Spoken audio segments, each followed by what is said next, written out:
Hey everybody, this is Joe from the Northeastern Native Plant Digest, and today I'm going to show you how to use one of my favorite free online research tools for native plants.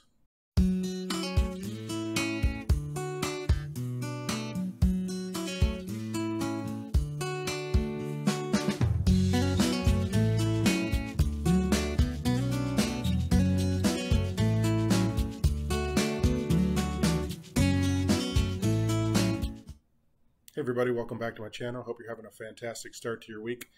So today I'm going to be showing you how to use the National Wildlife Federation's Plant Finder website. This is a free online resource that's great for researching native plants. So I'm going to try to make this quick. Basically what you want to do is you want to go open your favorite browser. For me in particular, I'm using Firefox with DuckDuckGo. You want to just, in your search engine, type in National Wildlife Federation's Plant Finder. And then you're going to click on the link, which is nwf.org.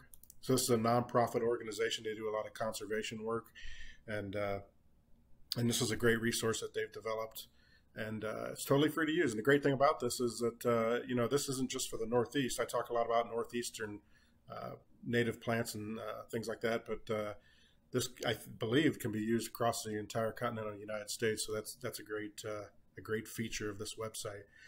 So you're going to come to this website.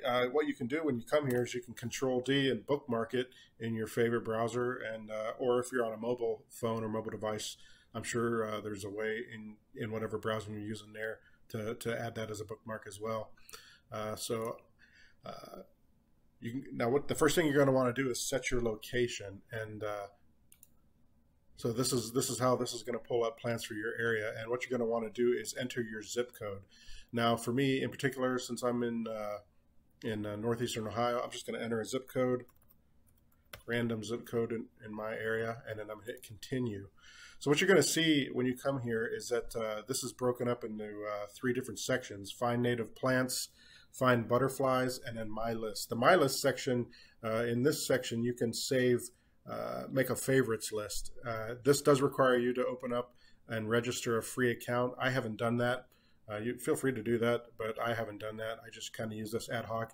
And I just want to do a real quick disclosure. I'm not affiliated with this organization in any way as far as like kickbacks or affiliate money. I'm not making any money off this site or anything like that. I just like this site. I think it's a great resource, and I hope to share it with you guys so that you can use it for your area. So I'm going to focus primarily on the find native plants and find butterfly section. And so what I'm going to do here, first of all, I'm going to show you, I'm going to click on find native plants. And what this is going to do is divide it into certain sections, 2 different sections, they're again based on native plants that are into my area specifically, this particular zip code, if I lived in this zip code. So it's going to break it up into 2 sections: flowers and grasses, or trees and shrubs. And a couple things I want to point out is that this is it's listed in the order of greatest to least as far as how many pollinators it supports. So for instance, goldenrod right here, you can see it supports 122 different species of butterfly and moth caterpillar. Now, like I mentioned before, if you've created a free account and you want to save this to a list, you could click this save button, and then that would add that to your list, but I'm not doing that today. You have the option of viewing all. I'm going to do that right here, and then this is going to show you starting with the most to the least, and then when you scroll down here, you can see there's multiple pages that you can go to too. So for instance, goldenrod helps 122 different species. Sunflowers are the next, 76. Strawberries, these are wild strawberries. A lot of times we look at these as weeds in our yard, but really it's pretty unbelievable to think that these lowly plants that so many people try to kill support 71 different species of butterfly and moth caterpillars. It's pretty amazing. Then you have 32 for Joe Pye weed, boneset, things like that, and then violets, the lowly violet, 29. And as you can see, as you scroll down this list, it gets less and less. Now, if I was to click on, let's say I wanted to go to page 4, we're getting down into like this one's Touch Me Nots or Help 13, ground cherries 12, milkweed, butterfly weed 12. I'm going to go back up to the first page. So let's say that I want to introduce a new plant into my yard, and I'm interested in sunflowers. So what I would do is I would click on this sunflower link here, and it's going to bring up all of the different, most of them. I don't know if this is a 100% complete list, but it's going to bring up all of the ones that are native to your specific area. So for instance, you're going to see giant sunflowers. It's going to give you the, Helianthus giganteus. It's going to give you the species and the genus, and hairy sunflower, pale leaf woodland sunflower. So it's going to show you all these different species that are native to your area. So if you were interested in acquiring one of these for your garden, but you really wasn't sure about the specific plant, what are its growth habits, what's its hardiness zones, things like that, which it should be hardy for your area since it's since it's specific to your area. But what you can do is come in here and just highlight the text and do Control-C, and then open up another browser tab. And if you put this in there and then hit Enter, you can bring up specific information for this plant, and even click on the images and then see, wow, this plant is really an awesome, beautiful looking plant, and I would definitely want to add this to my garden.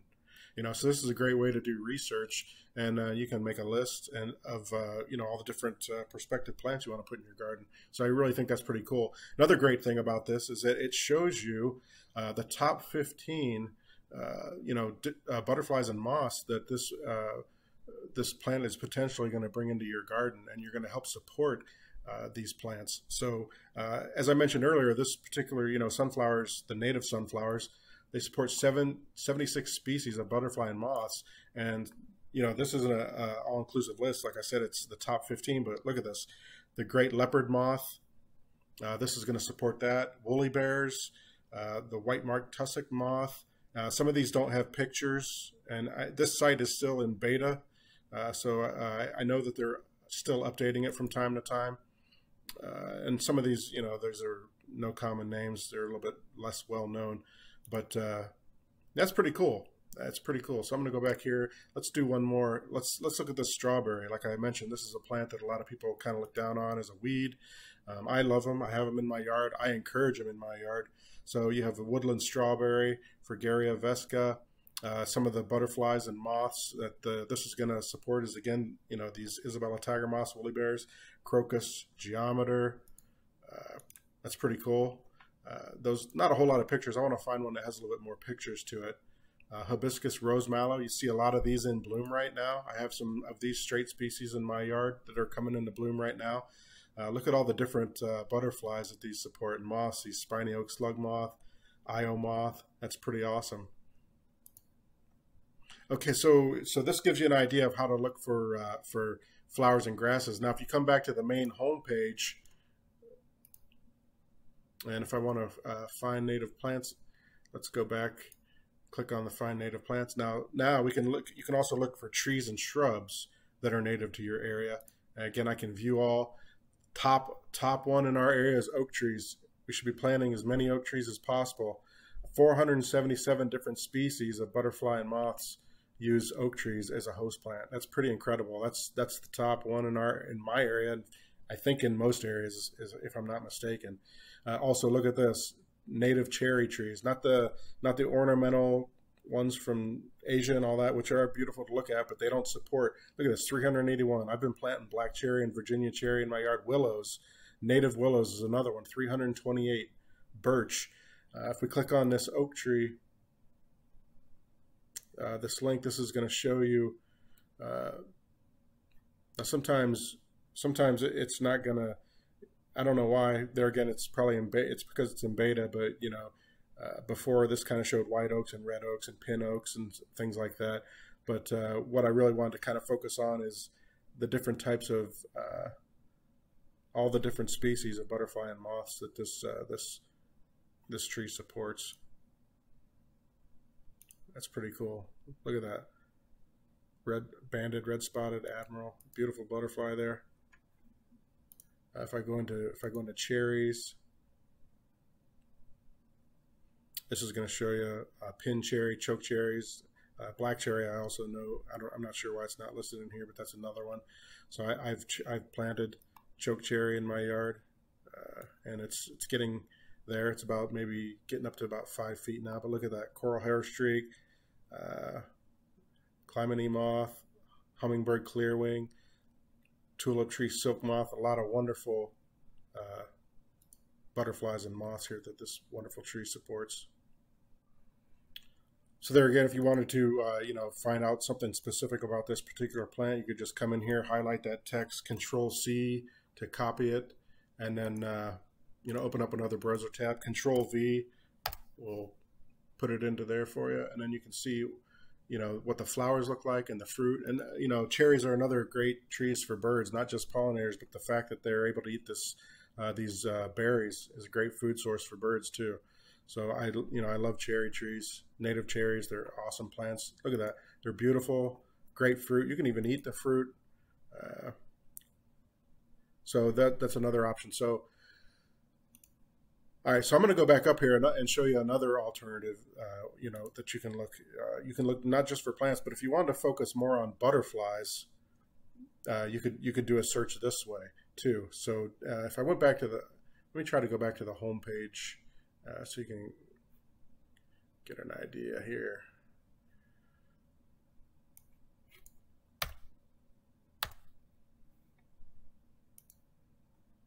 Well, anyway, so if you were in the page that shows you the trees and shrubs or find butterflies, if you clicked on the find butterflies link on the home page, it'll bring you to this page.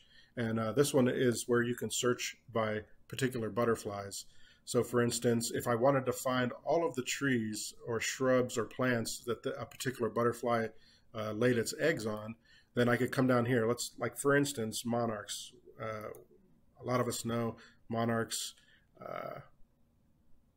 they lay their eggs only on milkweed species. So you click on that and it's going to show you all the milkweed that's native to my area. And some of these I don't even know. I have common milkweed in my yard. I have incarnata in my yard. I've got swamp milkweed in my yard. I have butterfly milkweed in my yard, but there's some in here that I don't have. So this is going to be great. Even for me right here, I'm thinking, wow, here's some more milkweed. I just got my yard certified as a monarch way station, and just got my sign like maybe a month or so ago. I haven't put it out yet, but that's really exciting. And I can even increase the diversity of milkweed just by using this list. So let's say I wanted to attract other kinds of butterflies into my yard. So again, you can come down to the bottom of this page and scroll to the next page, and you can look for a butterfly or a specific moth. Primrose flower moth. I remember seeing these when I was a kid, when I used to camp down in Carrollton, Ohio. Let's see what this is. Those are a pretty little moth. So this species uses 2 plants as a host for caterpillars in your area: evening primrose and bee blossom.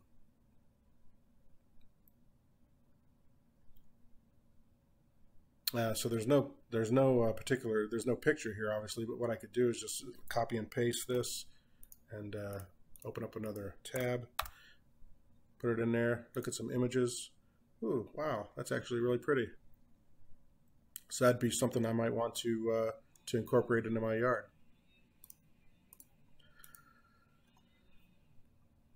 All right, so this is basically what I wanted to do for you today. I wanted to show you the basics of how to use this website. It is a really good free online resource, like I mentioned. I'm going to try to get back here to the home page. Okay, so there again, just to kind of wrap this up, go to the nationalwildlifefederation.org. It's a free online resource. It's a great nonprofit organization. You can come in here, you put your zip code in at the top. You can look for native plants. You can find butterflies. And if you decide to register for a free account, you'll be able to save some of those to a list. I'm just so used to coming in here. I use this literally all the time when I'm looking for new plants. And what I try to do is prioritize the plants that I want to put into my garden by how many they support. So I'm really focusing on, I have several small oak trees coming in, cherry trees, a lot of goldenrod, wild strawberries, violets, all the things that support the most pollinators, and some specialty ones too, like hackberry, for instance. Hackberry moth, hackberry butterfly lays its eggs on there. All right, so that about wraps it up. I hope you enjoyed this video. I hope you found it, informative, and I hope you decide to try and, take a look at this site. It doesn't cost you anything. I think you're going to find it to be a great resource going forward when you're looking for native plants. And I just want to say thank you to all my subscribers. Thanks for everybody for all the positive comments. I really appreciate it. I'm really excited when I get comments and people are talking about all the plants that they're getting and butterflies and the caterpillars that are coming into your yard. That's what this channel is all about. It's all about native plants. It's all about restoring ecosystems. It's all about helping wildlife, at a time when it seems like everything around us, is kind of getting cut down or mowed down or paved over. This channel is about preserving, the beautiful things that the earth has given us. So I hope you like this channel. Give it a thumbs up and share it. Appreciate it. And I hope you have a great day. I'll talk to you later. Bye.